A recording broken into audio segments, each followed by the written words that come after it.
हरे कृष्ण हरे कृष्ण। जय राधा माधव कुंज बिहारी,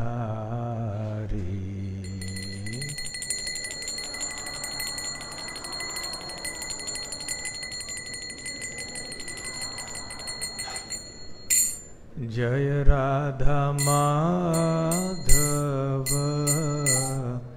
कुंज बिहारी, जय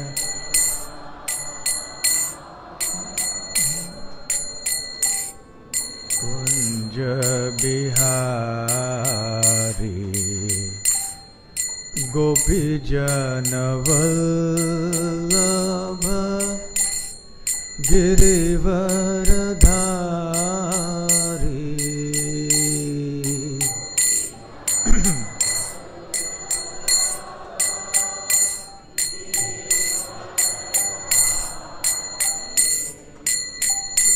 गोपी जन वल्लभ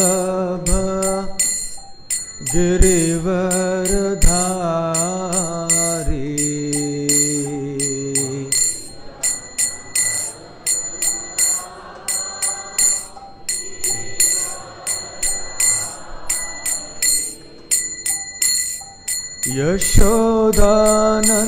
यशोदानंदन व्रज जनरंजन,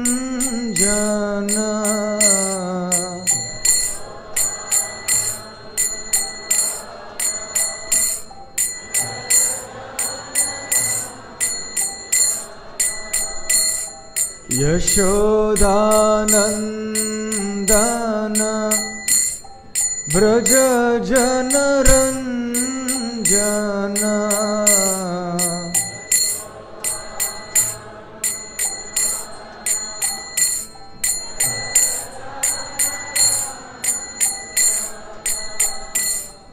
यमुना तीर वनचारी,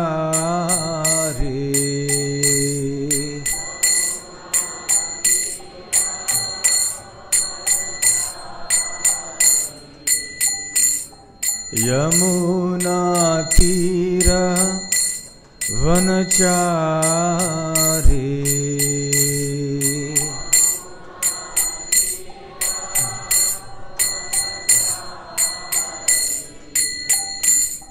जय राधा माधव कुंज बिहारी,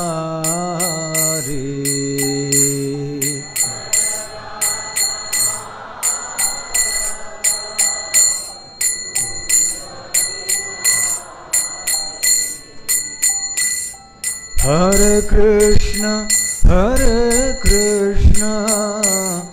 कृष्ण कृष्ण हरे हरे, हरे राम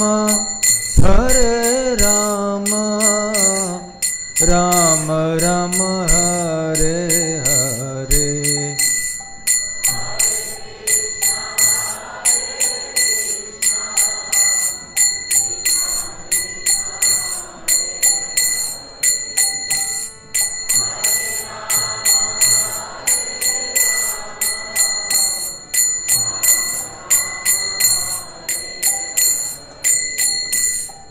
हरे कृष्ण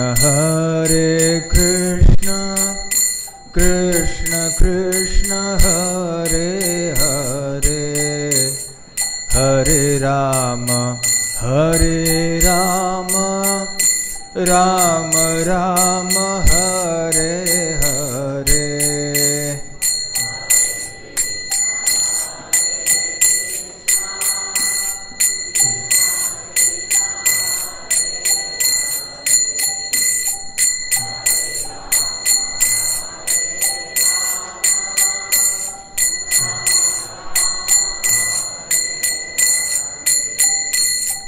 हरे कृष्ण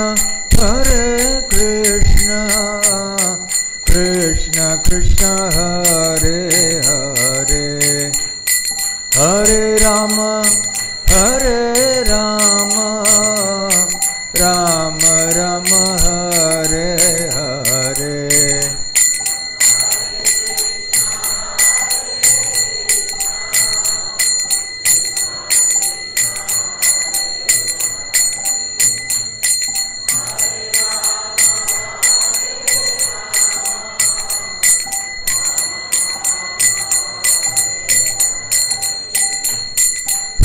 कृष्ण कृष्ण कृष्ण हरे हरे, हरे राम राम राम हरे हरे।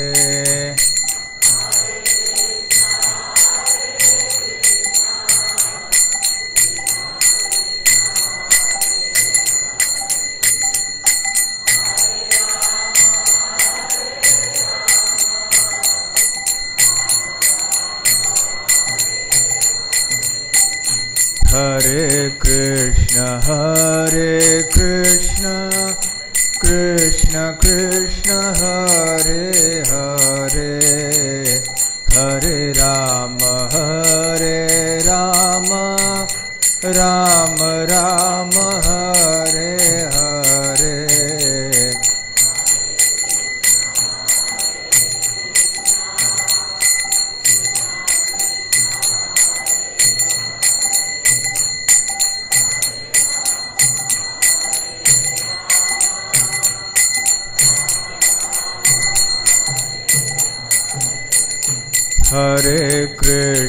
हरे कृष्ण कृष्ण कृष्ण हरे हरे, हरे राम राम राम हरे हरे।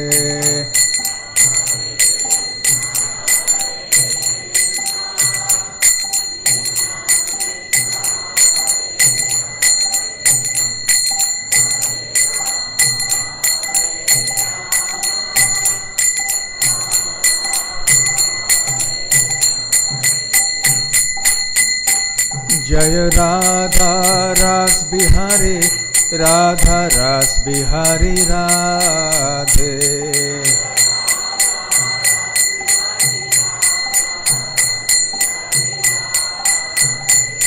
जय गौरनिताय जय गौरनिताय, गौरनिताय जय गौरनिताय।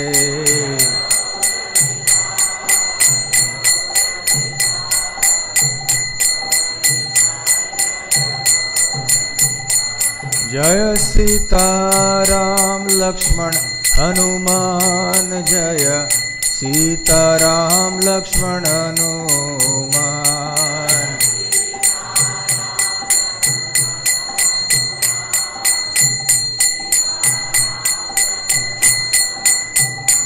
जय जय प्रभुपाद प्रभुपाद प्रभुपाद, जय जय प्रभुपाद।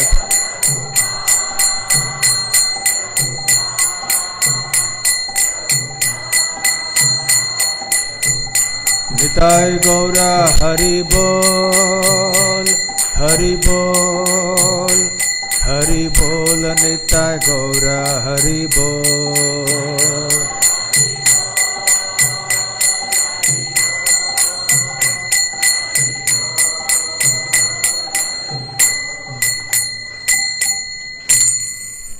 जय ओम विष्णुपाद परमहंस परिव्राजकाचार्य अष्टोत्तर शत His Divine Grace अभय चरणारविंद भक्ति वेदांत स्वामी श्रील प्रभुपाद की जय, अनंत कोटि वैष्णव वृंद की जय।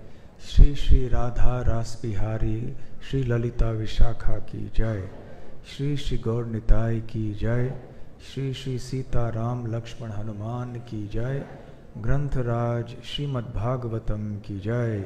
निताय गौर प्रेमानंदे, समावेत भक्त वृंद की जय, समावेत भक्त वृंद की जय, समावेत भक्त वृंद की जय।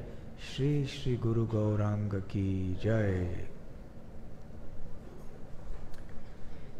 ओम ज्ञानतिमिरान्धस्य ज्ञानाञ्जनशलाकया चक्षुरुन्मीलितं येन तस्मै श्रीगुरवे नमः। श्रीचैतन्यमनोभीष्टं स्थापितं येन भूतले स्वयं रूप कदा मह्यं ददाति स्वपदान्तिकम्। वन्देऽहं श्रीगुरो श्रीयुतपदकमलं श्रीगुरून् वैष्णवांश्च श्रीरूपं साग्रजातं सहगणरघुनाथान्वितं तं सजीवं साद्वैतं सावधूतं परिजनसहितं कृष्णचैतन्यदेवं श्रीराधाकृष्णपादां सहगणललिता श्रीविशाखान्वितांश्च नमो ॐ विष्णुपादाय कृष्णप्रेष्ठाय भूतले श्रीमते भक्तिवेदान्त स्वामिनिति नामिने नमस्ते सारस्वते देवे गौरवाणी प्रचारिणे निर्विशेष शून्यवादी पाश्चात्यदेशतारिणे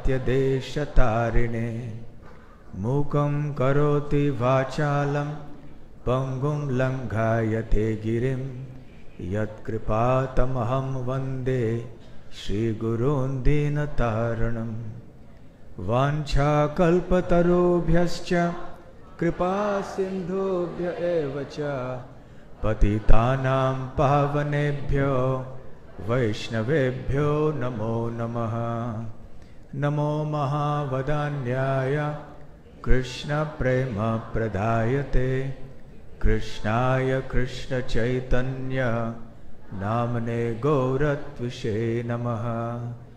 पञ्चतत्त्वात्मकं कृष्णं भक्तरूपस्वरूपकं भक्तावतारं भक्ताख्यं नमामि भक्तशक्तिकम् आराध्यो भगवान् व्रजेशतनयस्तद्धाम वृन्दावनम् रम्या काचिदुपासना व्रजवधू वर्गेण या कल्पिता श्रीमद्भागवतं प्रमाणममलं प्रेमापुमर्थो महान् श्रीचैतन्यमहाप्रभोर्मतमिदं तत्रादरः न परः। हे कृष्ण करुणा सिन्धो दीनबन्धो जगत्पते गोपेश गोपिका कान्त राधा कान्त नमोस्तुते तप्त कांचन गौरांगी राधे वृंदावनेश्वरी वृषभानुसुते देवी प्रणमामि हरिप्रिये। जय श्री कृष्ण चैतन्य प्रभु नित्यानंद श्री अद्वैत गदाधर श्रीवासादि गौर भक्त वृंद। हरे कृष्ण कृष्ण कृष्ण हरे हरे हरे राम राम राम हरे हरे। हरे कृष्णा। भद्र पूर्णिमा के उपलक्ष्य में आयोजित किए जाने वाले इस कृष्ण कथा के 5वें दिन पर आप सबका हार्दिक स्वागत है। श्रीमद् भागवतम के 3रे स्कंध के पहले अध्याय से चर्चा पिछले 4 दिनों से चल रही है। विदुर द्वारा किए गए प्रश्न, ये इस अध्याय का शीर्षक है। हम चर्चा कर चुके हैं कि विदुर जी बाहर निकले हस्तिनापुर से। दुर्योधन के कटु वचन उनके हृदय में बहुत तीव्रता से चुभे, तीर के समान। तीर्थ यात्रा में निकल पड़े। लगभग 30-35 वर्षों तक वो भ्रमण करते रहे। विभिन्न तीर्थ स्थानों में जाते जाते प्रभास क्षेत्र पहुँचे।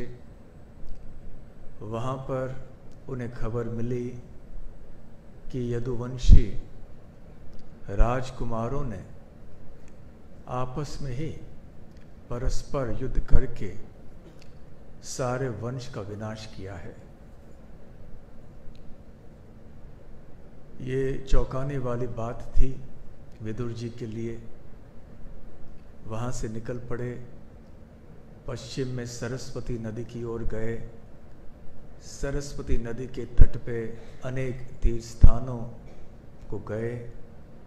वहाँ से चलते चलते वो आ पहुँचे यमुना के तट पर। और ऐसे अनुमान लगाया जाता है और आचार्यों ने ऐसी टीका भी की है कि आगे चल के जब वो व्रज भूमि में आए, वो पावन भूमि जो प्रसिद्ध है श्री कृष्ण के दिव्य लीलाओं के लिए, वहाँ पर विदुर आए और अकस्मात उन्होंने देखा उद्धव जी को, जो भगवान कृष्ण के चचेरे भाई थे, उनके शुद्ध भक्त थे, उनके सहायक थे, सलाहकार थे मथुरा और द्वारका में। उनको मिलकर बहुत प्रसन्न हुए, आलिंगन किया और फिर अनेक प्रश्न किए, क्योंकि उद्धव और विदुर दोनों का भी रिश्ता बड़ा गहरा था। तो विदुर जी जानना चाहते थे कि यदुवंशी सब कैसे हैं, और एक के बाद एक नाम लेकर वो उद्धव से पूछने लगे हाल चाल कि सब कुछ यदुवंश में, यदुकुल में कुशल मंगल तो है ना।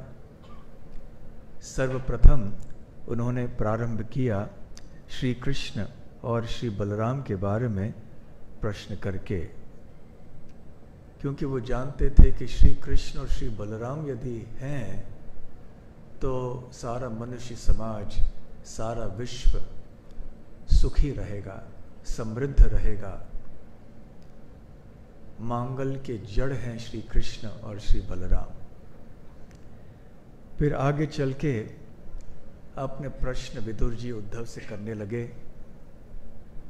कच्चित कुरुणाम परमः सुहृन्नः भामः स आस्ते सुखम अंग शौरिहि। शौरिहि अर्थात वसुदेव, श्री कृष्ण के पिता। क्योंकि श्री कृष्ण वसुदेव के पुत्र हैं, इसलिए वो वासुदेव कहलाते हैं। कई बार भक्त वसुदेव और वासुदेव को मिलाते हैं, कभी वसुदेव को भी वासुदेव कहते हैं, वासुदेव को वसुदेव कहते हैं, लेकिन ये पुत्र और पिता हैं, दोनों भिन्न हैं। तो वसुदेव का और एक नाम है शौरी। कुरुणाम परमः सुहृत नः, वो कुरुवंशियों के, हम सब के विदुर जी कह रहे हैं, वो परम सुहृत थे, बल्कि हैं। तो वसुदेव कैसे है, क्या कर रहे हैं? उधर वसुदेव तो जैसा आप जानते हैं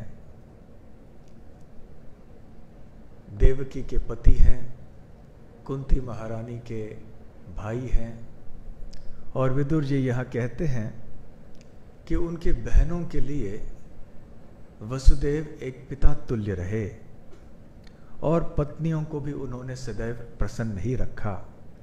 बड़े उदार चरित्र के हैं। श्रील प्रभुपाद जी तात्पर्य में कहते हैं कि वसुदेव के 16 रानियां थीं, उनमें से एक थी देवकी, और वसुदेव ने उनका तो ख्याल रखा ही, परंतु उनकी जितनी भी बहनें थीं और विशेष रूप से कुंती, उनका बहुत ख्याल रखा। क्योंकि कुंती देवी विधवा हो चुकी थी युव अवस्था में ही, तो विशेष ख्याल वसुदेव ने अपनी बहन कुंती का रखा। वैसे वसुदेव, देवकी आदि भगवान श्री कृष्ण के वात्सल्य प्रेम के आदर्श माने जाते हैं।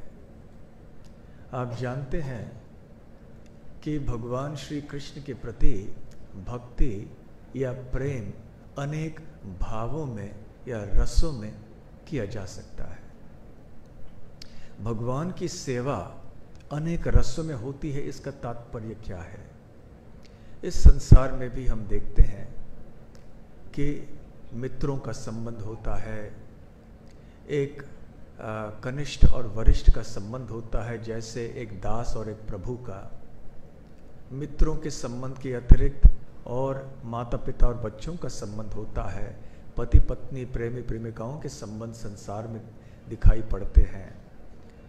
तो ये सारे विकृत प्रतिबिंब हैं।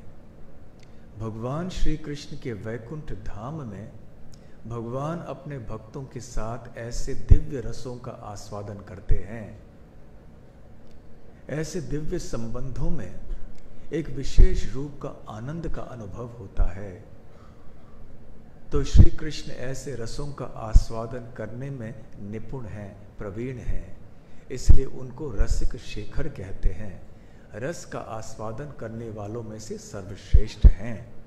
अखिल रसामृत मूर्ति ही, ऐसे भी श्रील रूप गोस्वामी ने श्री कृष्ण के बारे में कहा है कि श्री कृष्ण रसों की मूर्ति हैं, दिव्य रसों के।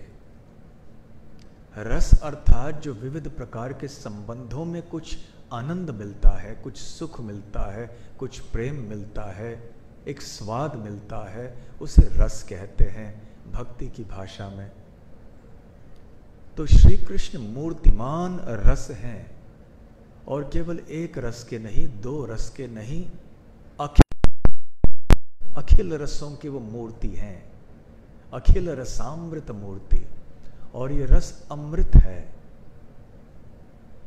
तो वात्सल्य रस भी तो एक बहुत महत्वपूर्ण रस है। वैसे भगवान श्री कृष्ण के माता पिता कौन हो सकते हैं?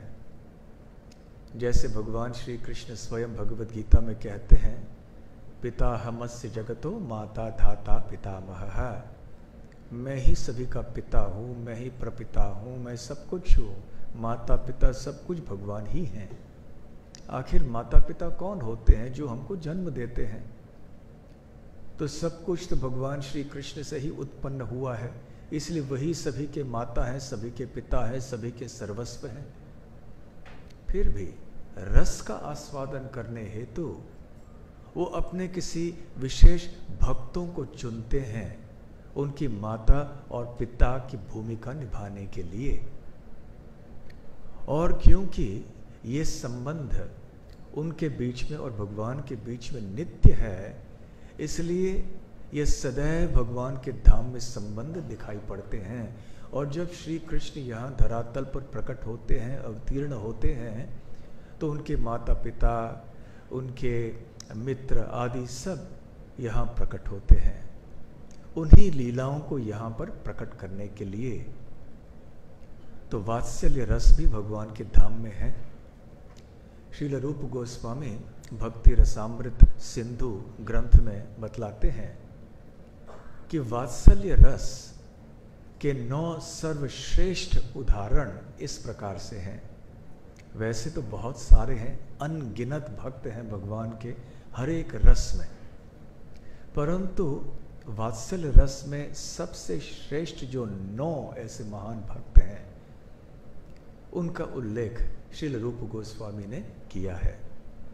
सर्वप्रथम है माता यशोदा वृंदावन में, दूसरे हैं उनके पति नंद महाराज, तीसरे हैं माता रोहिणी जो बलराम जी की माता है, चौथे हैं वृंदावन के वो वृद्ध गोपियां, वृद्ध या जो कह सकते हैं वरिष्ठ गोपियां, जिनके बच्चे श्री कृष्ण के आयु के थे और जिनको ब्रह्मा जी ने एक गुफे में छुपा लिया था और वो 1 साल तक वहीं पर रहे और श्री कृष्ण ने अपने आप को विस्तार किया उन ग्वाल बालों के रूप में। तो उनकी जो माताएं थी इन बच्चों की, वो वात्सल्य प्रेम से श्री कृष्ण की सेवा कर पाई। फिर उसके बाद हैं देवकी जो कि श्री कृष्ण की माता है मथुरा में और द्वारका में। उसके बाद है वसुदेव के अन्य 15 रानियां जो भी वात्सल्य भाव में श्री कृष्ण से प्रेम करती थी। 7वें नंबर पर हैं कुंती देवी, पांडवों की माता। फिर है कुंती देवी के भाई वसुदेव, जो श्री कृष्ण के पिता हैं मथुरा और द्वारका में। और 9वें स्थान पे हैं सांदीपनि मुनि, जो उज्जैन में अवंती में उनके गुरु रहे। भगवान भी गुरु स्वीकार करते हैं, दिखलाने के लिए कि ये बहुत उचित है, आवश्यक है। तो वसुदेव, कुंती, देवकी, ये सारे वात्सल्य रस के आदर्श हैं हम सब के लिए। सर्वश्रेष्ठ है वृंदावन में माता यशोदा और नंद महाराज। तो खैर वसुदेव के बारे में यहाँ पर विदुर जी उद्धव से पूछ रहे हैं। आगे चल के पूछते हैं, कच्चित वरूथ अधिपति यदुनाम प्रद्युम्नः, जो सेनापति हैं यदुओं के, प्रद्युम्न, जो श्री कृष्ण के ज्येष्ठ पुत्र हैं। प्रद्युम्न की माता है रुक्मिणी देवी, जो ज्येष्ठ पत्नी है, रानी है श्री कृष्ण की द्वारका में। तो प्रद्युम्न कैसे हैं? प्रद्युम्न जो कि स्मरम आदि सर्गे, आराध्य विप्रान स्मरम आदि सर्गे, स्मर, स्मर अर्थात कामदेव। तो जब कामदेव को सर्ग या स्मर, क्षमा कीजिए, कहा गया है, तो क्या वो कामदेव देवता है जिनको शिव जी ने अपना तीसरा नेत्र खोलकर भस्म कर दिया था? उस कथा को तो सब आप जानते हैं। कामदेव शिव जी को मोहित करने के लिए आए, परंतु शिव जी ने अपने तीसरे आंख को खोल दिया और अग्नि उसमें से आई और कामदेव का शरीर भस्म हो गया। तो ये कामदेव नहीं है प्रद्युम्न, ऐसे बताया जाता है। श्री जीव गोस्वामी अपने कृष्ण संदर्भ ग्रंथ में बतलाते हैं, और श्री प्रभुपाद जी भी इस बात को दोहराते हैं अपने तात्पर्य में,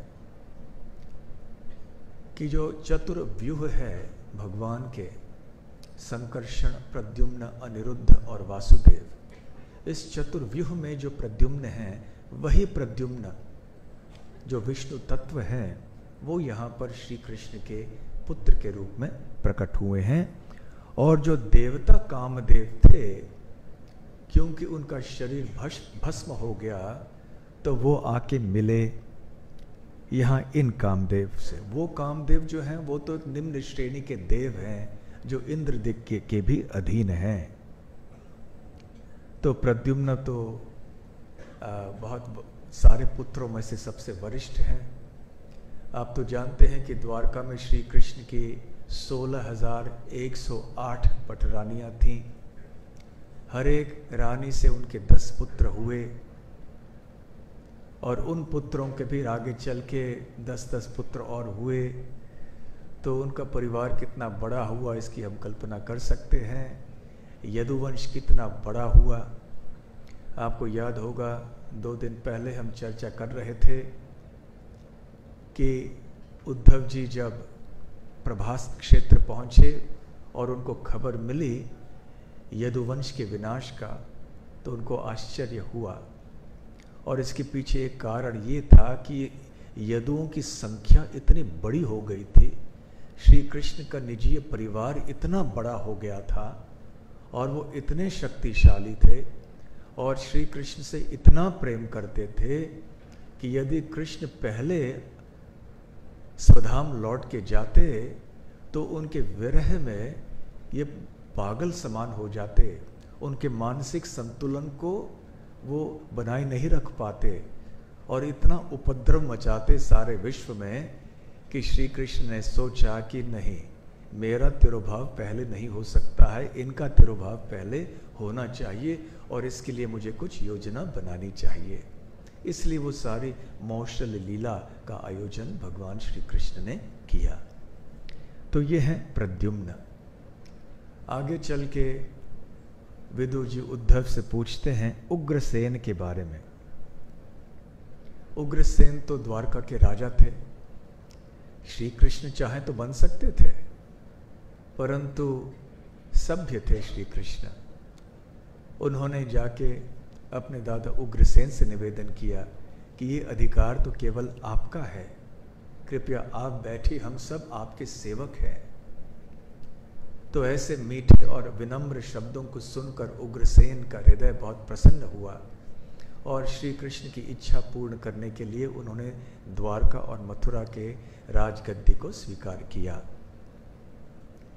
उनके पिता का नाम था राजा आहुक। राजा आहुक के और भी एक पुत्र थे, देवक, और देवक की पुत्री थी देवकी। तो इस प्रकार से देवक और उग्रसेन भाई थे। तो आगे सब संबंधी थे वहां यदुकुल में। जब, जैसे कि कल हम वर्णन कर रहे थे, यदुवंशी राजकुमारों ने अपने घमंड के कारण, धृष्टता के कारण साधुओं का मजाक उड़ाना शुरू किया, तो उस समय साधुओं ने उनको शाप दिया, एक लोहे का मुशल जो है तुम्हारे गर्भ से निकलेगा। क्योंकि उन्होंने सांब को एक स्त्री के वेश में साधुओं के सामने लाकर पूछा था कि इस महिला का संतान जो होगा या लड़का होगा या लड़की होगी।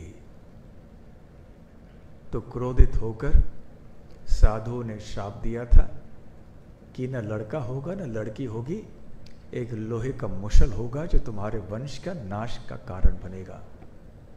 तो जब घबराकर ये राजकुमार सब सीधे उग्रसेन महाराज के पास गए, तो उग्रसेन महाराज बड़े चिंतित हो गए और उन्होंने कहा, तुरंत इसका भस्म कर दो, इसे चूर चूर कर दो और इसे समुद्र में फेंक दो। परंतु जो होना था वो हुआ। अंततः श्री कृष्ण की इच्छा थी कि यदुवंश को अदृश्य कराना था, उनको यहाँ से अप्रकट कराना था। तो फिर आगे जो हुआ उसकी चर्चा तो हमने कर ही ली है। तो राजा उग्रसेन वहाँ पे रहे और विदुर जी पूछना चाहते हैं कि क्या उग्रसेन जो सात्वत, वृष्णि, भोज, दशार आदि वंशों के राजा हैं, वो भी, उनके साथ भी सब कुछ कुशल मंगल है ना? वो कितने दूर गए थे अपने राजगद्दी से, परंतु श्री कृष्ण ने उन्हें पुनः राजगद्दी पर बिठाया। फिर बाद में विदुर जी पूछते हैं सांब के बारे में। सांब और एक पुत्र थे श्री कृष्ण के। जिस तरह प्रद्युम्न रुक्मिणी देवी के पुत्र थे, यहाँ पे सांब जाम्बवती नाम के रानी के पुत्र थे। जाम्बवती कौन थी? जाम्बवान की पुत्री। वही जाम्बवान जिनके बारे में हम रामायण में पढ़ते हैं। उस समय भी जाम्बवान काफी वृद्ध थे। वो त्रेता युग की बात थी और अब द्वापर के अंत में फिर भी जाम्बवान थे और उन्होंने श्री कृष्ण को वीर रस का आस्वादन करवाया, स्वयं कुश्ती की, मल्लयुद्ध किया। जाम्बवान ने श्री कृष्ण के साथ लगातार 28 दिन बीत गए और और फिर जाम्बवान को पता चला कि ये कोई साधारण क्षत्रिय नहीं है, यही मेरे आराध्य देव हैं जो त्रेता युग में श्री राम के रूप में आए थे। अब वही यहाँ प्रकट हुए हैं। श्री कृष्ण और श्री राम अभिन्न हैं। तो जाम्बवान की सुपुत्री थी जाम्बवती। तो जाम्बवती के सबसे ज्येष्ठ पुत्र सांब, उनका नाम ऐसे क्यों पड़ा? स अम्बा। वो जब बचपन में वो हमेशा अपने माता के साथ में ही रहते थे, माँ का साथ कभी छोड़ते नहीं थे, इसलिए उनका नाम पड़ गया सह अम्बा, जो माँ के साथ हमेशा है। तो सांब भी वो व्यक्ति थे जिनको सामने सारे यदु कुमारों ने किया, साधुओं के सामने, फिर ऐसा श्राप उनको मिला। और वैसे आगे चल के उसके पहले बल्कि सांब ने जाकर दुर्योधन की पुत्री लक्ष्मणा को उठा लिया था क्षत्रिय पद्धति से विवाह के लिए। जब दुर्योधन और अन्य कौरवों ने समझ लिया कि ऐसे हुआ है, उन्होंने आक्रमण किया, पीछा किया सांब का। भयंकर युद्ध हुआ, काफ़ी समय तक उनको टाल के रख पाए, परंतु अंततः सारे कौरव के वरिष्ठ जो सेनापति आदि थे, भीष्म आदि, वो सब वहाँ पर आए थे। सांब को पकड़ लिया और जब युद्ध होने ही वाला था यदुवंशियों के और कौरवों के बीच में, तो बलराम जी ने कहा नहीं नहीं, मैं जाता हूँ, इस समस्या का समाधान मैं करता हूँ। जब शांति का प्रस्ताव लेकर गए वहाँ पे, तो कुरुवंशियों ने बलराम जी का अपमान किया। बलराम जी बहुत क्रोधित हुए, अपने हल को निकालकर उन्होंने हस्तिनापुर को ही यमुना में डालना प्रारंभ किया। तो तब सारे कौरवों के होश ठिकाने आ गए, बलराम जी के शरण में आ गए और फिर लक्ष्मणा का विवाह सांब से हुआ। तो विदुर जी पूछ रहे हैं कि सांब कैसे हैं? वो बिल्कुल श्री कृष्ण की तरह दिखते हैं और पूर्व जन्म में वो कार्तिकेय थे जो माता पार्वती के गर्भ से प्रकट हुए और अब जाम्बवती के गर्भ से प्रकट हुए हैं। तो सांब के बारे में ऐसे बताया जाता है कि वो कार्तिकेय यहाँ उनके रूप में प्रकट हुए हैं। आपको याद होगा कि भगवान विष्णु ने ब्रह्मा जी और अन्य देवताओं को बताया था कि मैं तो प्रकट होने ही वाला हूँ, परंतु आप सबको भी यदुवंश में प्रकट होना चाहिए और मेरी सहायता करनी चाहिए। तो विभिन्न देवलोक के निवासी यहाँ पर यदुवंश में प्रकट हुए थे। फिर आगे पूछने लगे विदुर जी युयुधान के बारे में। युयुधान का दूसरा नाम है सात्यकी, बल्कि सात्यकी के नाम से वो ज़्यादा प्रसिद्ध हैं। भगवद गीता में भी युयुधान का उल्लेख आता है। युयुधान च विराटश्च द्रुपदश्च महारथाः। जब पांडवों की सेना का वर्णन कर रहे थे संजय, तो उस समय उन्होंने सात्यकी युयुधान का नाम लिया। और जब पांडवों के लाक्षागृह में मृत्यु होने की खबर पहुंची हस्तिनापुर और द्वारका, वैसे तो मृत्यु नहीं हुई थी, परंतु ऐसे खबर पहुंची क्योंकि और कोई लोग आ गए थे वहाँ पे लाक्षागृह में, उनकी मृत्यु हो गई थी। परंतु खबर ऐसी फैली कि पांडवों की मृत्यु हो चुकी है। तो उस समय सात्यकी या युयुधान थे जिन्होंने जो अंत्येष्टि क्रिया है, जो अंतिम क्रियाएं हैं, वो सब किए। अभिमन्यु के अंतिम क्रियाएं भी युयुधान या सात्यकी ने किए। अब विशेष बात यह है कि कुरुक्षेत्र के युद्ध के बाद कितने करोड़ों करोड़ों लोगों की हत्या हुई, केवल 12 लोग बचे। युद्ध में उनकी मृत्यु नहीं हुई। 8 जो पांडवों के पक्ष में थे और 4 जो कि कौरवों के पक्ष में थे। पांडवों के पक्ष में से जो थे, जो बचे, सबसे पहले तो श्री कृष्ण, फिर दूसरे 5 पांडव, तो 6 हो गए, और उसके बाद में सात्यकी या युयुधान वो भी बचे, वो वृष्णिवंशी राजकुमार थे। और अंत में युयुत्सु धृतराष्ट्र के पुत्र थे, उनका उल्लेख हमने 2 दिन पहले किया था। वो धृतराष्ट्र के एकमात्र पुत्र थे जो कि बचे कुरुक्षेत्र के युद्ध के बाद।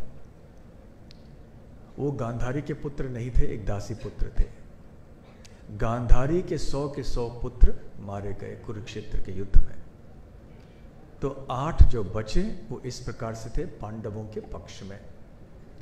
और कौरवों के पक्ष में कौन बचे? 4 बचे। अश्वत्थामा, वो चिरंजीवी हैं तो उनको बचना था ही। कृतवर्मा, कृपाचार्य और वृषकेतु। वृषकेतु जो थे ये कर्ण के पुत्र थे। कर्ण की मृत्यु हुई परंतु वृषकेतु की मृत्यु नहीं हुई। तो ये 4 बचे। तो 12 लोग इन करोड़ों करोड़ों लोगों में से जिनकी हत्या कुरुक्षेत्र के युद्ध में हुई, केवल ये 12 लोग बच गए। और उनमें से थे युयुधान। या सात्यकी। तो विदुर जी पूछते हैं, कहते हैं कि युयुधान हैं जिन्होंने अर्जुन से धनुर्विद्या की शिक्षा प्राप्त की थी और उन्होंने परम गति की प्राप्ति की। फाल्गुना लब्ध धनु रहस्य, तो धनुर्विद्या के रहस्य फाल्गुन या अर्जुन से सुना, क्योंकि अर्जुन का और एक नाम है फाल्गुन। और अधोक्षज सेवयैव गतिम तदीयाम यतिभिर दुरापाम, उन्होंने उस परम गति की प्राप्ति की, उस अधोक्षज सुख की प्राप्ति की जो कि बहुत दुर्लभ है, जो बड़े बड़े ज्ञानियों को, योगियों को भी प्राप्त नहीं होता है। ऐसे गति को सात्यकी ने प्राप्त की। तो श्रील प्रभुपाद जी यहाँ तात्पर्य में समझाते हैं कि दो प्रकार के आध्यात्मिक सुख होते हैं, एक है ब्रह्म सुख और दूसरा है अधोक्षज सुख।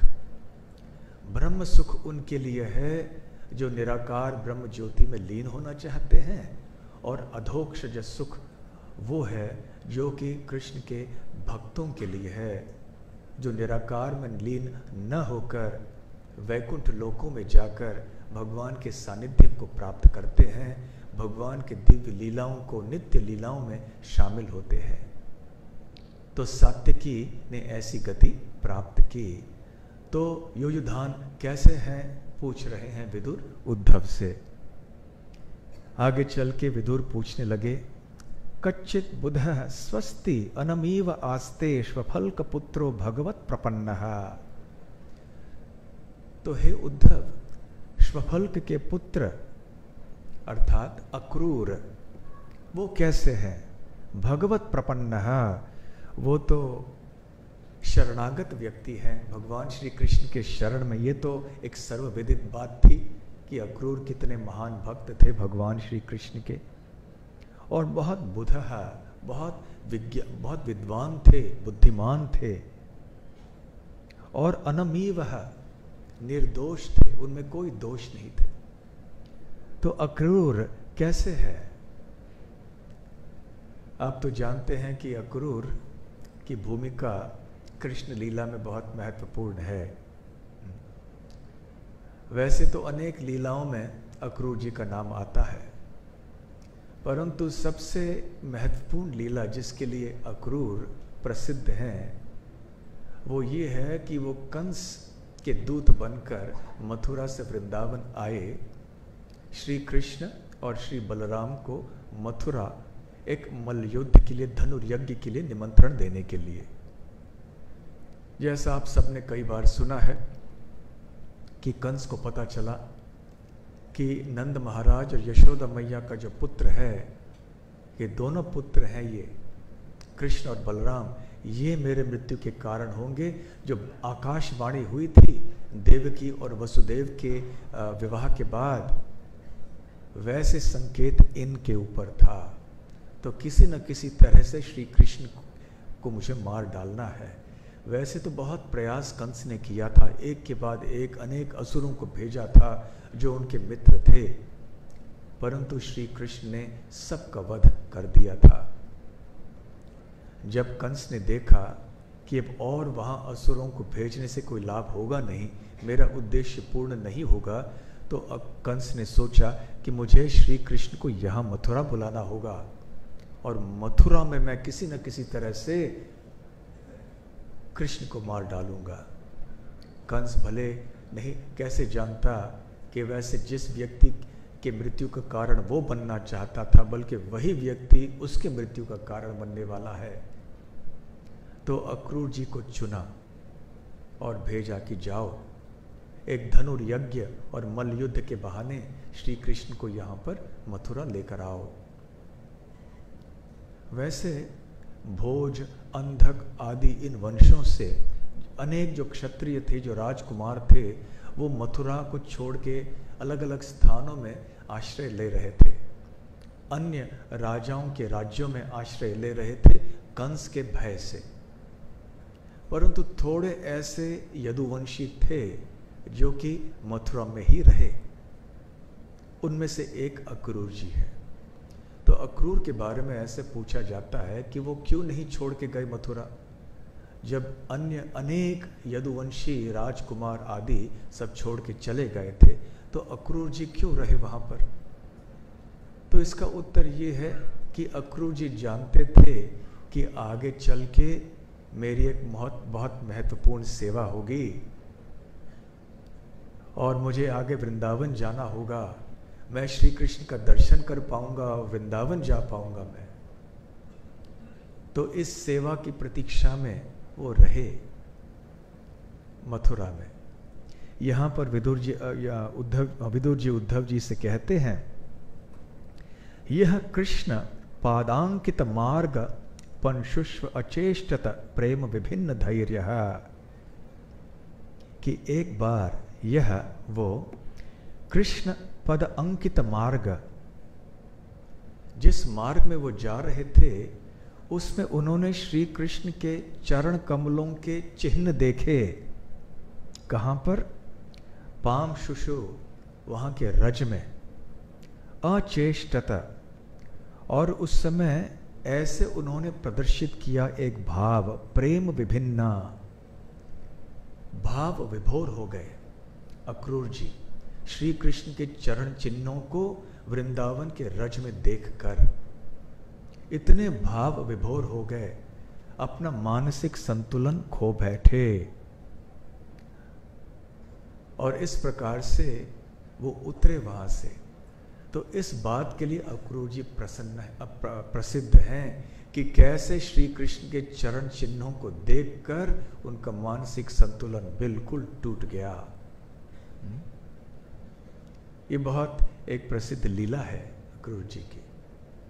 तो जब अक्रूर जी रथ में जा रहे थे तो रास्ते में जैसे ही वृंदावन के क्षेत्र में उन्होंने प्रवेश किया तो देखा कि वहां पे श्री कृष्ण के चरण चिन्ह दिखाई पड़ रहे हैं।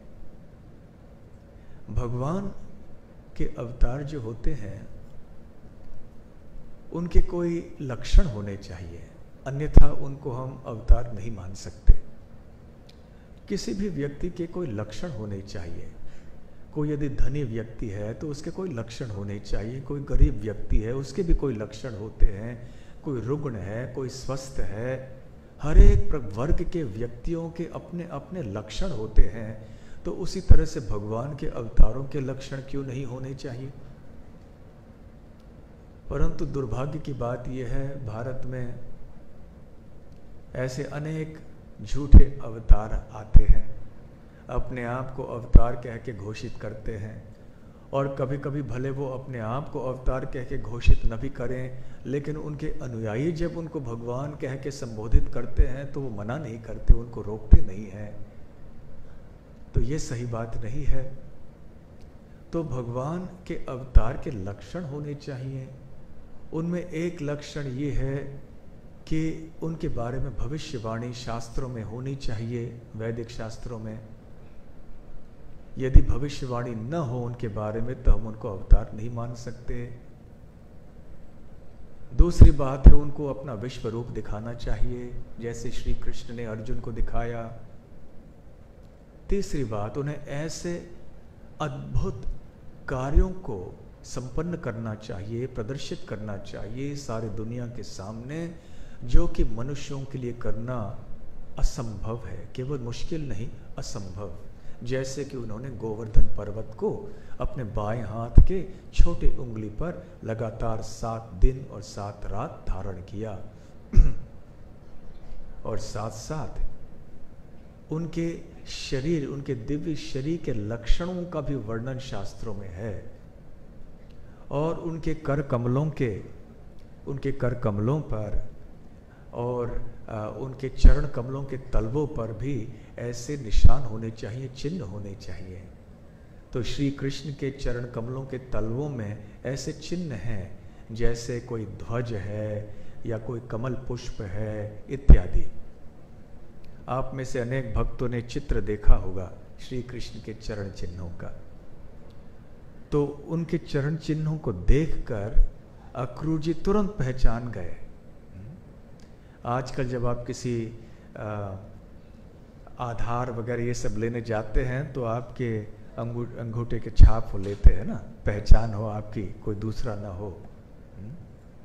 वो भी जानते हैं कि ये लक्षण है, कि ये पहचान, भले आपके चेहरे को आप बदल लें, आपके नाम को बदल लें, लेकिन जो अंगूठे पे जो निशान है आपके यहाँ, वो बदलेंगे नहीं। तो इसी तरह से भगवान श्री कृष्ण के चरण चिन्हों को देखकर अक्रूर जी पहचान गए कि ये श्री कृष्ण के चरण चिन्ह हैं, और तुरंत भाव विभोर हो गए। और मानसिक संतुलन किस तरह से खो दिया उन्होंने?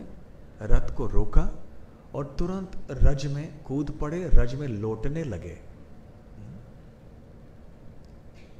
इस तरह से लौटने लगे भाव विभोर होकर कि यदि कोई दूसरा व्यक्ति देखता, सोचता अरे ये तो इतने बड़े राजकुल के व्यक्ति हैं, यहाँ कैसे इस तरह से लौट रहे हैं रज में। लेकिन ये बहुत ही एक धन्य हो गए अक्रूर जी वृंदावन के रज में लौट के। तो जब भगवान कृष्ण के भक्त व्रज में जाते हैं और रमण रेती जैसे स्थानों में जाते हैं, तो ऐसे एक प्रथा है, भक्त पसंद भी करते हैं कि उस रज में जाके लौटने के लिए, क्योंकि व्रज का रज जो है ये कोई साधारण रज नहीं है। व्रज की मिट्टी में और किसी अन्य स्थान की मिट्टी में बहुत अंतर है। एक बार श्रील प्रभुपाद जी से किसी एक भक्त ने पूछा कि आप कहते हैं कि व्रज का रज दिव्य है, इसे हम कैसे समझें? तो प्रभुपाद जी ने उत्तर दिया, कहा कि देखो, जब व्रज का रज आप हाथ में लोगे, अपनी मुट्ठी में लोगे और प्रार्थना करोगे तो आपकी सारी इच्छाएं पूर्ण होंगी। लेकिन दूसरे किसी स्थान में जाओगे, शहर में जाइए, बम्बई की मिट्टी लोगे तो इच्छाएं पूर्ण नहीं होंगी, बल्कि बीमारी हो जाएगी कोई ना कोई। तो इसका मतलब है ये दिव्य है। तो व्रज का रज इतना महत्वपूर्ण क्यों है? पहली बात ये है कि व्रज या वृंदावन, ये वही वृंदावन है जो आध्यात्मिक जगत में है। जब श्री कृष्ण धरातल पर प्रकट होते हैं तो अपने साथ में न केवल अपने पार्षदों को लेकर आते हैं, वो अपने धाम को भी लेकर आते हैं। इसलिए ये रज भी साधारण रज नहीं है, ये चिदानंद है, चिन्मय है। और दूसरी बात, वहां पे श्री कृष्ण सतत इस रज के ऊपर भ्रमण किया करते थे, तो उनके चरण चिन्ह सब जगह दिखाई पड़ते थे। बहुत सुंदर बातें शुकदेव गोस्वामी जी ने और अन्य आचार्यों ने की हैं, और वो ये है कि भगवान जब वैकुंठ में निवास करते हैं नारायण स्वरूप में, चतुर्भुज रूप में, तो वैकुंठ की भूमि के ऊपर जब चलते हैं तो पादुकाएं उनके चरण कमलों में होती हैं। परंतु जब वृंदावन में श्री कृष्ण चलते हैं तो उनकी पादुकाएं नहीं होती हैं। जब मथुरा और द्वारका जाते हैं तो फिर वो तो राजकुमार हैं, इसलिए उनको उनका ठाठ होता है, कुछ नौकर चाकर घोड़े सब होते हैं। परंतु वृंदावन में वो तो एक ग्वाल बाल हैं, गोपाल हैं, गोविंद हैं। और जब वो जाते हैं वन में तो कोई पादुकाएं नहीं पहनते हैं। अपनी बाल लीला में ही जैसे ही पौगंड अवस्था की प्राप्ति होने वाली थी श्री कृष्ण की, और गौओं को चराने के लिए, बछड़ों को चराने के लिए वो जा रहे थे, तो माता यशोदा ने बहुत आग्रह किया श्री कृष्ण से कि वो पैरों में कुछ जूते कुछ पहने। तो श्री कृष्ण ने मना कर दिया। उन्होंने कहा कि नहीं, हम सब गायों के सेवक हैं, हम सब गोपाल हैं, गायों पर हमारा जीवन आधारित है, भरण पोषण हमारा गायों के कारण हो रहा है, गायों की कृपा से सब कुछ है, हमारा अस्तित्व ही उन पर निर्भर है। तो आप कह रहे हो कि मैं जूते पहनूं और गाय बिना जूते के जाए? तो मैं तब तक जूते नहीं पहनूंगा जब तक आप गायों को भी जूते नहीं पहनाएंगे। तो माता यशोदा अभी के लिए विकट परिस्थिति हो गई, क्या किया जाए? एक दो गाय तो थे नहीं, नंद महाराज के पास 9 लाख गाय थी, और हमें याद रखना है कि हर एक गाय के 4 पैर होते हैं, 2 नहीं। तो कितने जूते बनवाने पड़ते। और नंद महाराज के पास कोई धन राशि की कोई कमी नहीं थी, फिर भी ये तो बहुत बड़ा काम हो गया। फिर माता यशोदा तैयार हो गई कि ठीक है बेटा चलो तुम ऐसे ही जाओ, लेकिन चिंतित रहती कि कहीं वन में जाते समय उनके कोमल चरण कमलों के तलुओं में कभी कोई कांटा ना चुभे, कोई छोटे से पत्थर यहाँ वहाँ हो जाते वो ना चुभे। परंतु ऐसे बताया जाता है कि गायों को भी पता चला कि श्री कृष्ण हमारे लिए ये त्याग कर रहे हैं। वैसे भी गाय जो है वृंदावन के श्री कृष्ण से बहुत प्रेम करते हैं, तो गायों ने आपस में इष्ट गोष्ठी बुलाई कि अब क्या करना चाहिए। जो को आज की ताज़ा खबर ये है कि माता यशोदा ने इस तरह से श्री कृष्ण से कहा है और श्री कृष्ण ने बात नहीं मानी है, तो क्या करना चाहिए। माता यशोदा को सांत्वना हमें देनी चाहिए कि उनके लिए कोई चिंता का कारण नहीं है।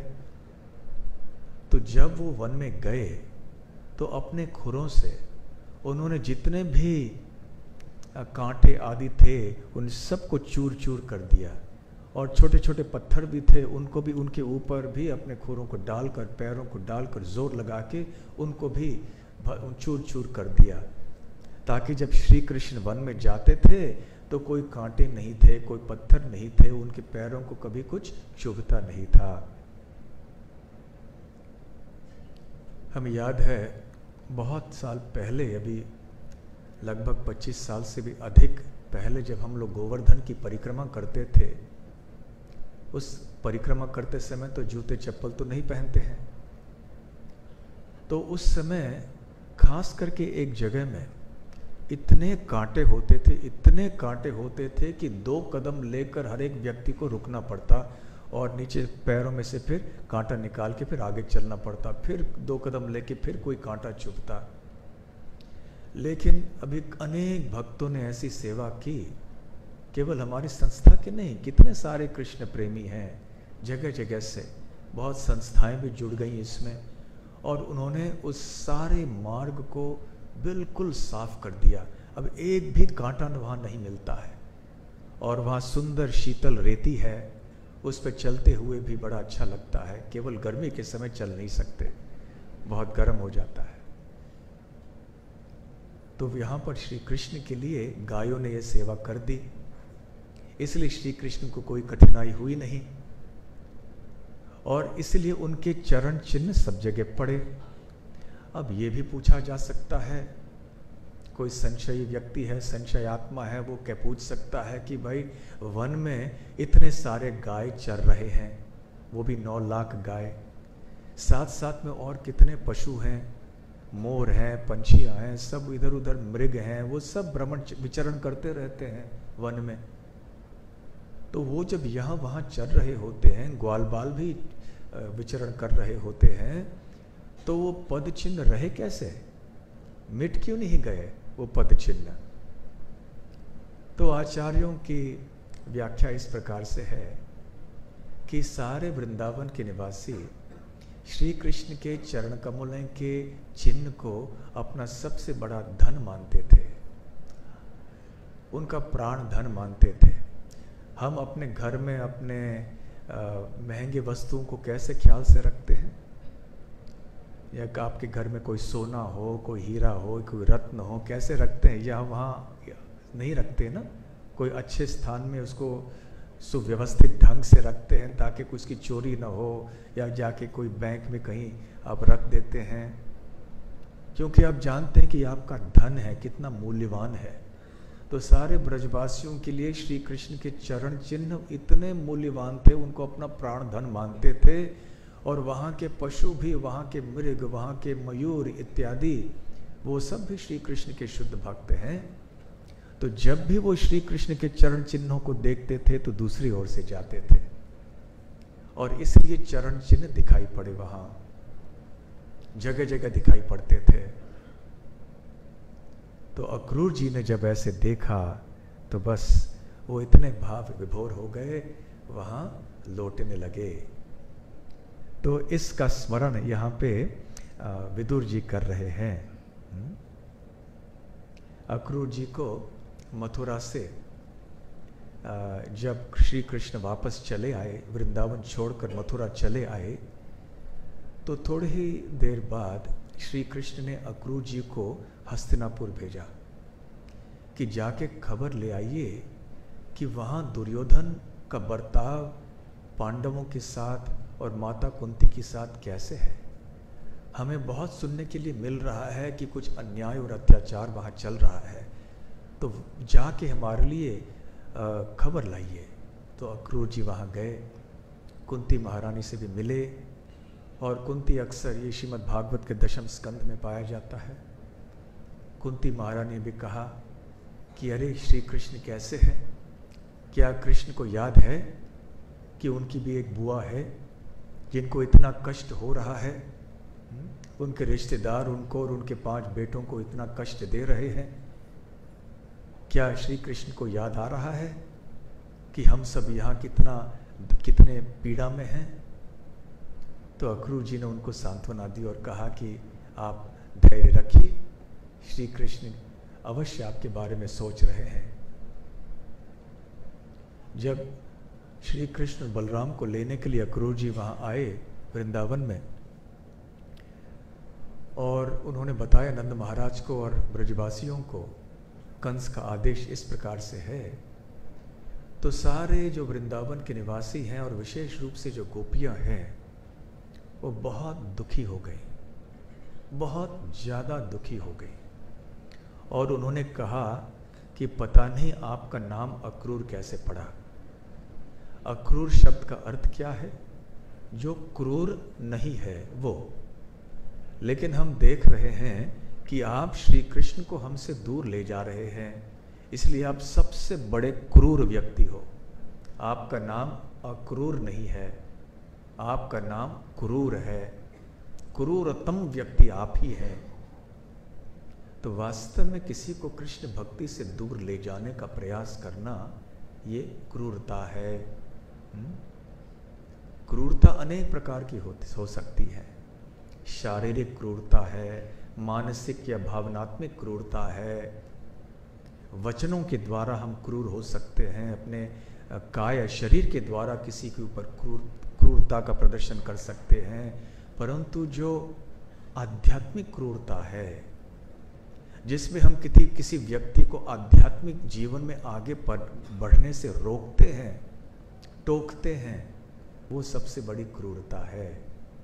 तो यहाँ अक्रूर जी ब्रजवासियों को या श्री कृष्ण को ब्रजवासियों से दूर ले जाना चाहते थे, इसलिए गोपियाँ ऐसे कह रही थीं। परंतु हमें याद रखना है कि ब्रजवासी उनके कोई साधारण भक्त थे नहीं, सर्वोच्च सर्वश्रेष्ठ भक्त हैं ब्रजवासी का।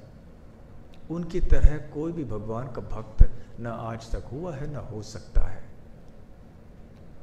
अपने अंतःकरण में वो तो श्री कृष्ण का स्मरण करते ही रहते हैं, कभी श्री कृष्ण को भूलते नहीं हैं।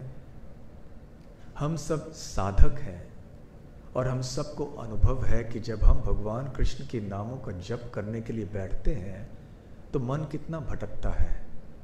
मन यहाँ वहाँ दौड़ते रहता है और प्रत्याहार हमें खींच के मन को लाना पड़ता है। भगवान के नाम के ऊपर पुनः केंद्रित करने का प्रयास करना पड़ता है। हर क्षण यहाँ वहाँ मन दौड़ता है। तो श्री कृष्ण को हमारे चित्त में बनाए रखने के लिए कितना प्रयास करना पड़ता है। जल्दी से हमारे चित्त से श्री कृष्ण निकल जाते हैं और संसार के विचार चले आते हैं।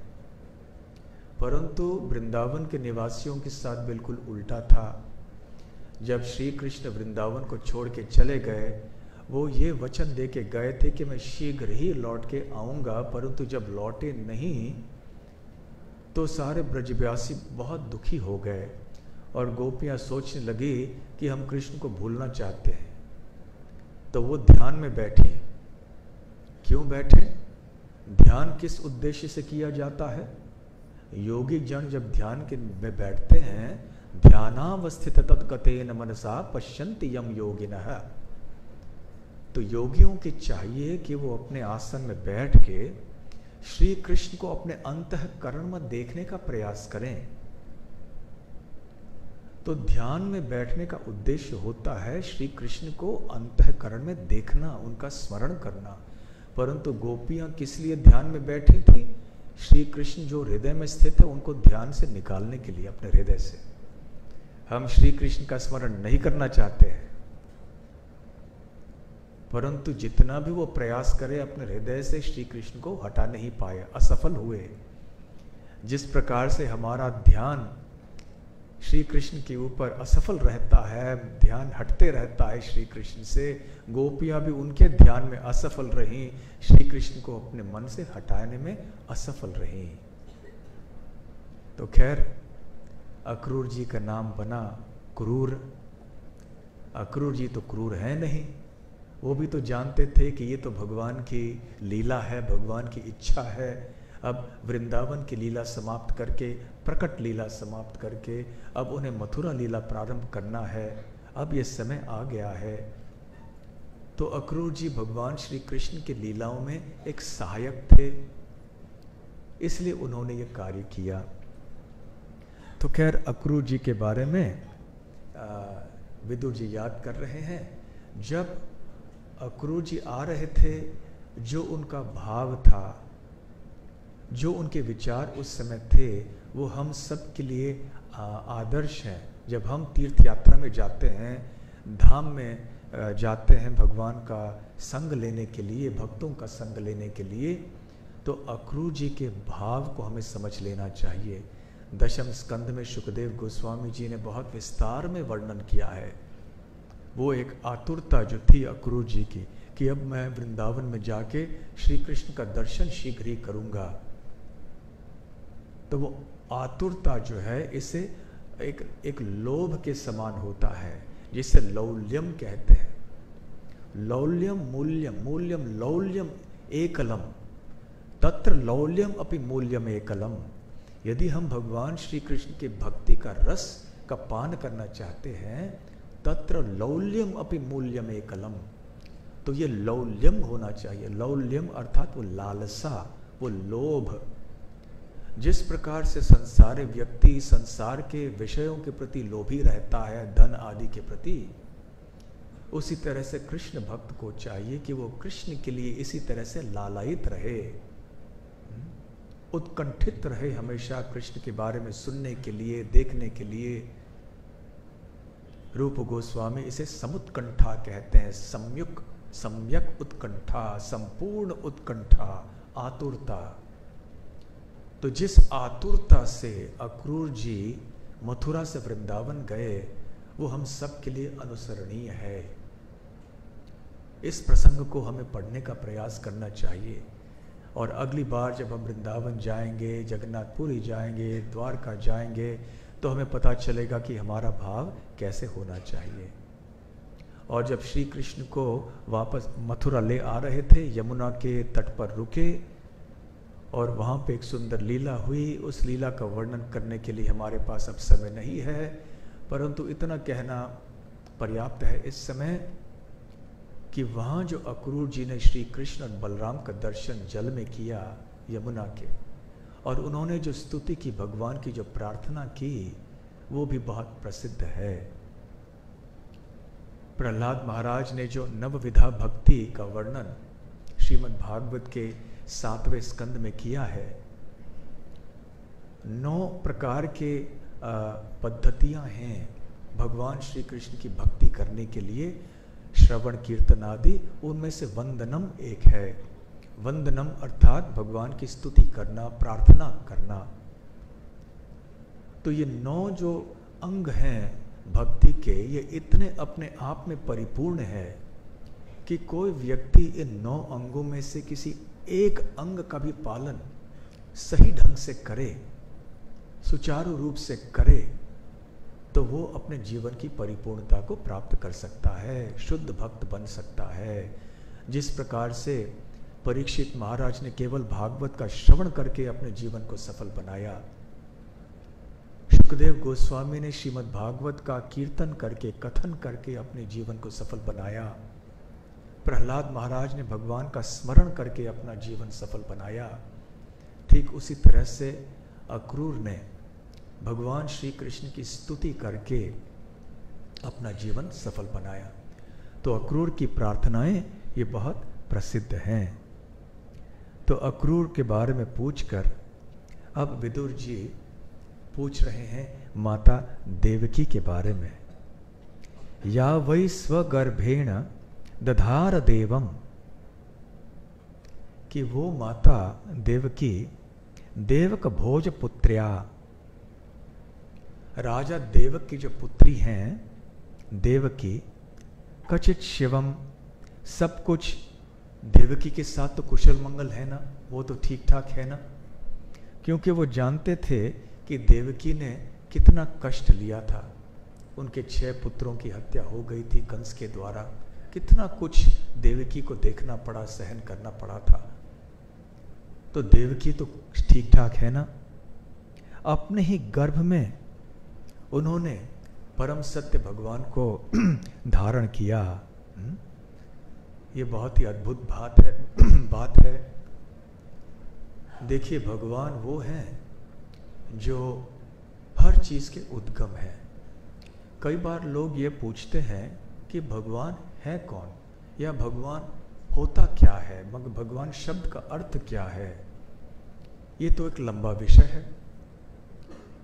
भगवान शब्द के परिभाषाएं अनेक हैं, परंतु एक बहुत ही साधारण परिभाषा ये है कि भगवान या परम सत्य वो है जो हर चीज के उद्गम हैं।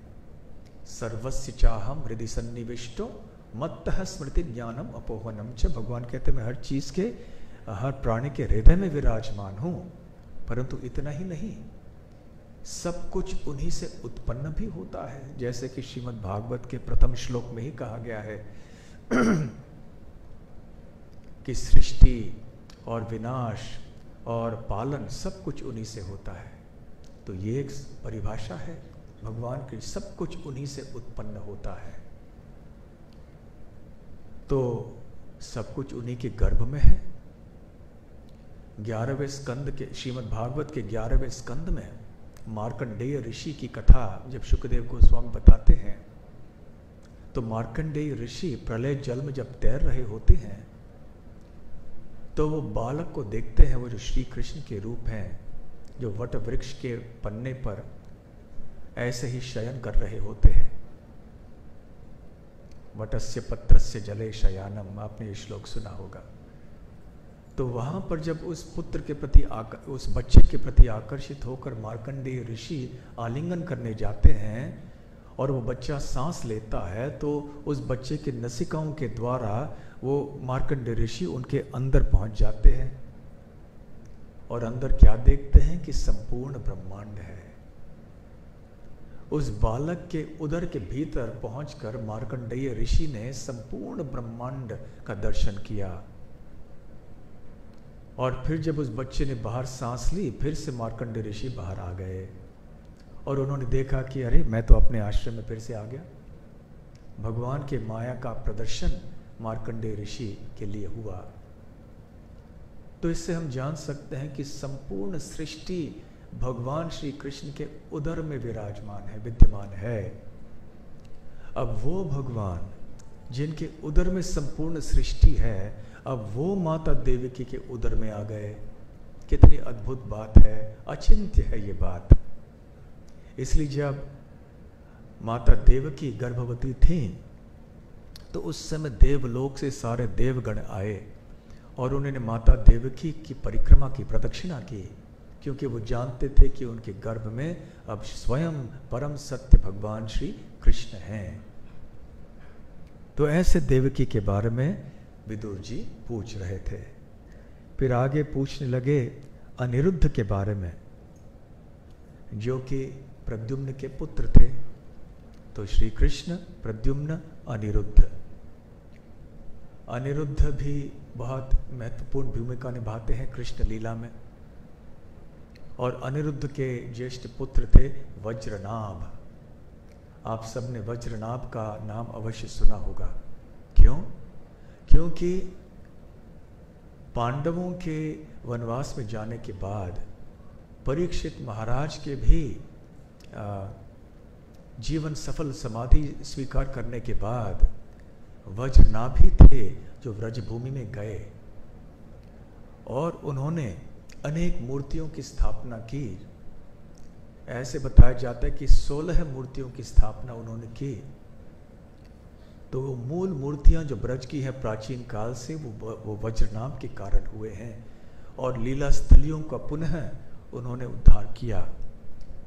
तो वहाँ पे जाके वृंदावन में जितने भी लीला स्थान हैं और पुराने जो विग्रह हैं उनके लिए हमें धन्यवाद देना है वज्रनाभ को, जो कि अनिरुद्ध के पुत्र हैं। ये अनिरुद्ध भी संकर्षण, प्रद्युम्न, अनिरुद्ध वासुदेव के ही अंश हैं, इसलिए ये भी विष्णु तत्व हैं। और फिर विदुर जी अन्य यदु कुमारों के बारे में पूछने लगे, जैसे कि हृदीक, चारुदेष्ण, गद इत्यादि, जो कि सत्यभामा देवी के पुत्र थे। तो वो सब कैसे हैं? वो सब कुशल मंगल है ना?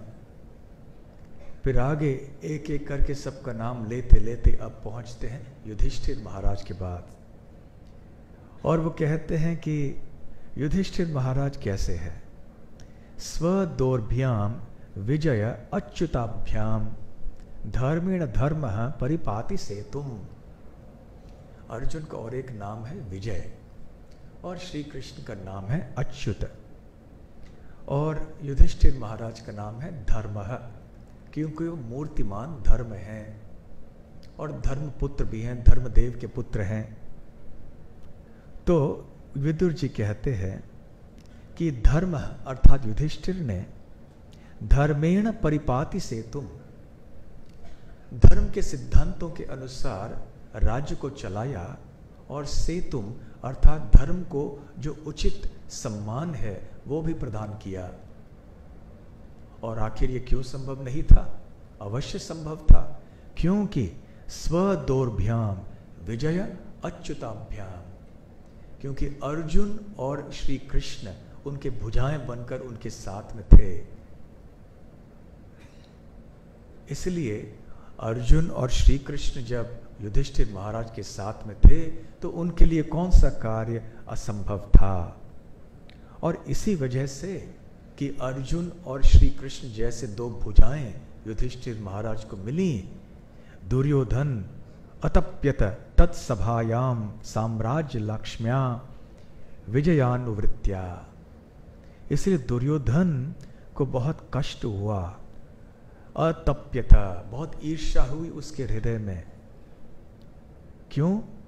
क्योंकि उन्होंने देखा सभायाम साम्राज्य लक्ष्म्या, युधिष्ठिर महाराज के साम्राज्य को देखा, उनकी समृद्धि को देखी और हृदय में बहुत जलन होने लगी दुर्योधन की। विजय अनुवृत्त्या, और ये सब हुआ अर्जुन और कृष्ण की सेवा से, क्योंकि उन्होंने युधिष्ठिर महाराज की सेवा की। प्रभुपाद जी तात्पर्य में कहते हैं कि युधिष्ठिर महाराज धर्म के प्रतीक हैं और जिस राज्य में ऐसा राजा हो या ऐसे नेता हो जो धर्म परायण हो, जो धर्म का प्रतीक हो, वो राज्य बहुत ही सुंदर बन जाता है। जहाँ पे धार्मिक सिद्धांतों के अनुसार, मूल्यों के अनुसार, उसूलों के अनुसार राज्य चलाया जाता है और जहाँ धर्म को सम्मान दिया जाता है, वो बहुत ही सुंदर स्थान बनता है, एक भव्य स्थान बन जाता है। तो आजकल आधुनिक समाज में लोगों को इन बातों को सुनना बड़ा आवश्यक है। फिर विदुर जी पूछते हैं भीमसेन के बारे में, किम वा कृतागेष्वघम अत्यमर्षि। अब मुझे भीम के बारे में कहिए, जो कि जिसने कृत अघेषु, अघेषु अर्थात जिन्होंने बहुत बड़े पाप किए थे कौरव, उनके प्रति अघम, उन्होंने बहुत क्रोध किया। और भीम कैसे थे? अति अमर्षि, अजित, उनको जीतना संभव नहीं था। और अहिवत, एक सांप की तरह थे वो। दीर्घतमम व्यमुंचत, इतना क्रोध उन्होंने अपने अंदर रखा था, अघम, कि मैं कब वो दिन आएगा जब मैं इन कौरवों को सबक सिखाऊंगा। इन्होंने इतना अत्याचार किया है, इतना अन्याय किया है हम सबके साथ, इतने धोखेबाजी की है कि कब वो समय आएगा जब मैं इनको सबक सिखा पाऊंगा। भीम की क्षत्रियता बहुत तीव्र थी, उग्र थी कभी कभी, और ऐसे इतना उग्र था कि कभी कभी भीमसेन ऐसे भी व्रत लेते थे और व्रत का पालन भी करते थे। जब द्रौपदी देवी के केश को दुशासन ने पकड़ लिया और खींच के द्रौपदी देवी को सभाघर में ले आए, तो उस समय भीमसेन ने व्रत लिया कि मैं इस व्यक्ति के वक्षस्थल को फाड़ दूंगा, उसका खून पीऊंगा। भयानक लगता है, हा? युद्ध में ऐसे सब होता है, उस समय के क्षत्रियों में ऐसी भावना हुआ करती थी। इस कलयुग में ये सब संभव नहीं, ये सब सोचना भी नहीं चाहिए। और दुर्योधन ने द्रौपदी देवी से इशारा किया था कि वो अपने गोद में बैठे, तो उस समय भी भीम ने वचन लिया था कि इन जंघाओं को मैं तोड़ के रखूंगा, और दोनों ही वचनों को भीमसेन ने पूर्ण किया। द्रौपदी देवी ने भी उस समय ये वचन लिया था कि जब तक दुशासन की हत्या नहीं होगी मेरे बाल मैं खुले रखूंगी। उनको पूरा विश्वास था, इसलिए द्रौपदी देवी ने किसी न किसी तरह से अपने धैर्य को बनाए रखा, लेकिन भीमसेन अपने धैर्य को नहीं बनाए रख पाए। तो विदुर जी का प्रश्न उद्धव से है कि जैसे एक सांप होता है जो बहुत उसको धीरज नहीं रहता, बहुत चंचल होता है, अधीर होता है, अस्थिर होता है, कभी भी डस लेता है किसी को, बिना कारण के भी डस लेता है। तो कहना मुश्किल होता है कि सांप जो है, विषैला सांप कब डस देगा किसी को और अपने विष से मुक्त हो जाएगा। तो ठीक उसी प्रकार से भीम के हृदय में जो क्रोध भरा था कौरवों के प्रति, क्या वो उस क्रोध से मुक्त हो गए हैं? अर्थात क्या उन्होंने कौरवों को सबक सिखाया है कि नहीं? ये पूछने का तात्पर्य था विदुर जी का, जो कि बहुत दीर्घतमम, बहुत दीर्घ काल से, चिरकाल से जिसके ऊपर वो चिंतन कर रहे थे। और भीमसेन के बारे में तो हम सब जानते ही हैं, कितने शक्तिशाली थे वो, और उनका स्वभाव कितना क्रुद्ध हुआ करता था। परंतु हमें याद रखना चाहिए भगवान के शुद्ध भक्त हैं ये सारे जितने भी पांडव हैं ना, इनको साधारण मनुष्य नहीं समझना चाहिए। ये सब नित्य पार्षद हैं भगवान के। भगवान की लीलाओं में जो शामिल होते हैं भक्त, वो कभी भी साधारण व्यक्ति नहीं हो सकते। भगवान अपने विशेष भक्तों को चुनते हैं उनकी लीलाओं में उनका साथ देने के लिए। जिस प्रकार से किसी नाटक में जब कोई बड़ा व्यक्ति होता है, जो बहुत प्रसिद्ध नट होता है या अभिनेता होता है, वो किसी साधारण व्यक्ति के साथ नहीं रहेगा। उसके साथ जो भी और अभिनेता अभिनेत्री होंगे वो भी कोई बड़े बड़े या प्रसिद्ध व्यक्ति होने चाहिए। तो ठीक उसी प्रकार से भगवान श्री कृष्ण के साथ जो लीला में रहते हैं वो भी विशेष भक्त हैं भगवान के। यहाँ पे वो एक मनुष्यों की तरह, साधारण मनुष्यों की तरह लीला कर रहे हैं। और क्योंकि वो क्षत्रिय थे सब पांडवगण, और खास करके उस समय के जो क्षत्रिय थे, कैसे उनका स्वभाव होता है वो भीमसेन के द्वारा भी दिखाई पड़ता है। जब वनवास में थे पांडवगण, एक बार महाभारत में द्रौपदी देवी कहती हैं कि धिक्कार हो हमारे क्षत्रिय जन्म के ऊपर, क्योंकि क्षत्रियों की तरह दुखी संसार में कोई नहीं हो सकता। क्योंकि क्षत्रियों के लिए अपमान जो होता है वो मृत्यु के बराबर होता है। अन्य लोग बड़े अपमान सहन कर ले, निगल लें, परंतु क्षत्रियों के लिए बहुत मुश्किल होता है। इसलिए ध्रुव महाराज देखिए, 5 साल की आयु पर होने पर भी अपने विमाता का अपमान नहीं सहन कर पाए, निकल गए जंगल में तपस्या करने के लिए। उधर वैकुंठ में बैठे हुए भगवान भी हंस रहे थे। लक्ष्मी देवी ने पूछा कि क्यों हंस रहे हो? देखो देखो मैं देख रहा हूँ, पृथ्वी लोक के ऊपर देखो वो बच्चा जा रहा है। कहाँ जा रहा है? जंगल में तपस्या करने जा रहा है, वो ब्रह्मा जी से भी एक बड़ा साम्राज्य चाहता है, तो क्यों हंस रहे हो? बेचारा, उसकी इच्छा पूर्ण करो। लक्ष्मी देवी ने कहा। फिर भगवान नारायण ने कहा ठीक है, तो अपने भक्त नारद जी से कहा, नारद जी जरा जाके देखिए। तो नारद मुनि वहां गए, लेकिन देखिए 5 साल का बच्चा। नारद जी ने बहुत मनाने का प्रयास किया, अरे तुम छोटे बालक हो, जो छोटे बच्चे होते हैं आप उनके ऊपर उनको डांटिए, कुछ करिए, 2 मिनट में भूल जाते हैं, फिर से आ जाते हैं आपके पास। लेकिन इस बच्चे ने भूला नहीं, वो भूल नहीं सका वो अपना। नारद जी ने कहा भूल जाओ ये सब, राजमहल में चले जाओ, जंगल में बहुत कठिनाई होती है, ये बच्चों के लिए नहीं होता, जब तुम बड़े हो जाओगे तब जंगल में जाओ। तो ध्रुव महाराज ने कहा कि मुनिवर, आपके चरणों में मेरा प्रणाम है, आप मेरे लिए बहुत ही सम्माननीय हैं, मेरे ऊपर ऐसे कृपा करें कि मुझे मेरे वांछा को पूर्ण करने का मार्ग बताइए, और यदि आप ऐसे नहीं करना चाहते हैं तो कृपया हटिए ताकि मैं आगे चल सकूं।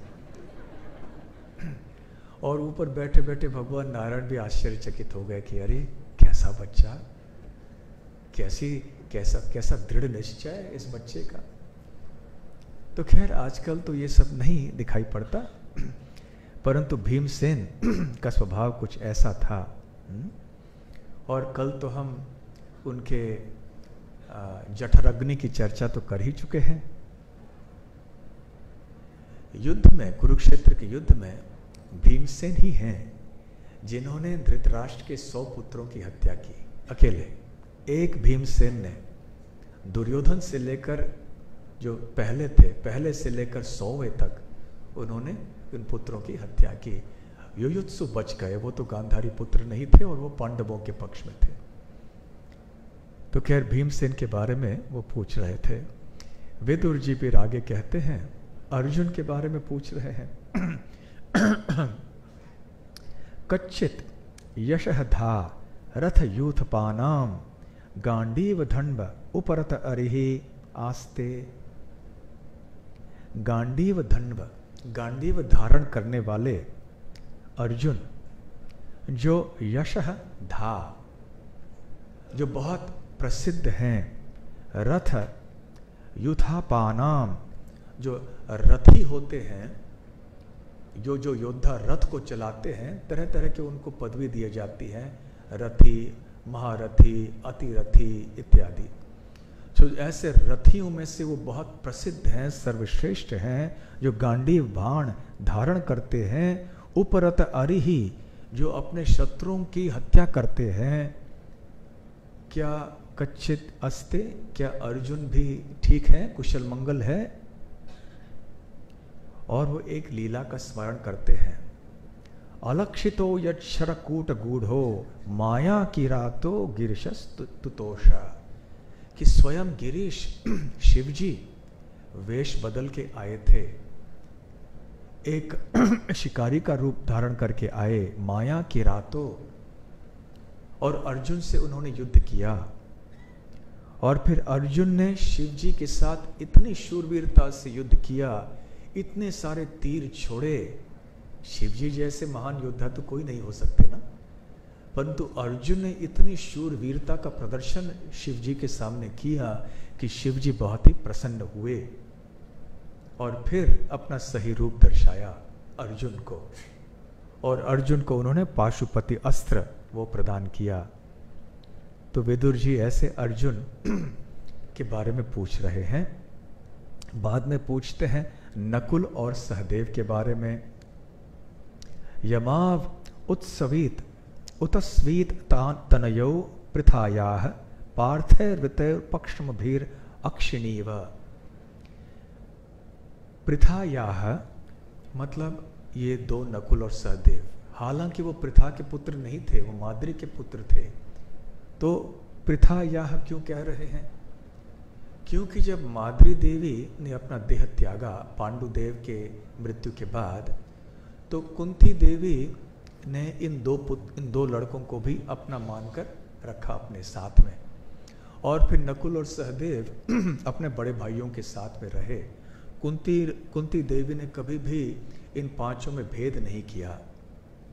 ऐसे कभी भी उनको दर्शाया नहीं कि नकुल और सहदेव मेरे पुत्र नहीं हैं, ये माद्री के पुत्र हैं।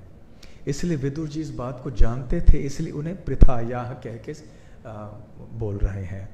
पार्थैर वृतौ, पार्थैर अर्थात जो 3 पांडु पुत्र हैं, युधिष्ठिर, अर्जुन और भीम, वो इस तरह से, ये पार्थ इस तरह से नकुल और सहदेव की रक्षा करते हैं जैसे पलक आंख की रक्षा करती है। और ये पांडव ऐसे हैं कि उन्होंने दुर्योधन से अपना हक, अपना अधिकार, जो राज्य है, वो इस तरह से छीन लिया जैसे परात सुपर्णाव इव वज्री वक्त्रात। सुपर्णव अर्थात गरुड़। गरुड़ जी तो भगवान के, विष्णु के वाहन हैं, हम सब जानते हैं। एक व्यक्ति हमसे पूछ रहे थे भगवान का वाहन क्यों होना चाहिए, क्या भगवान वाहन के बिना नहीं जा सकते? हमने कहा जब आपका वाहन है तो भगवान का क्यों नहीं हो सकता? हाँ? आपके पास बड़ी बड़ी गाड़ी चाहिए, लाखों रुपए की गाड़ी आप ले सकते हैं, भगवान नहीं रख सकते?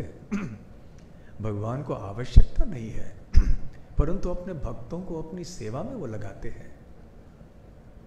तो गरुड़ जी उनके वाहन हैं।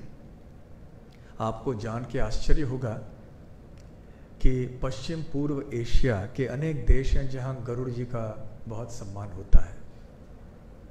इंडोनेशिया नाम के देश को आपने के नाम सुना ही होगा आपने। वहाँ जिस प्रकार से हमारे यहाँ भारत में एयर इंडिया है, वहाँ पे जो उनके हवाई जहाज़ की कंपनी है उसका नाम है गरुड़। देखिए भारत में भी नहीं रखेंगे ऐसे, लेकिन इंडोनेशिया में रखा है।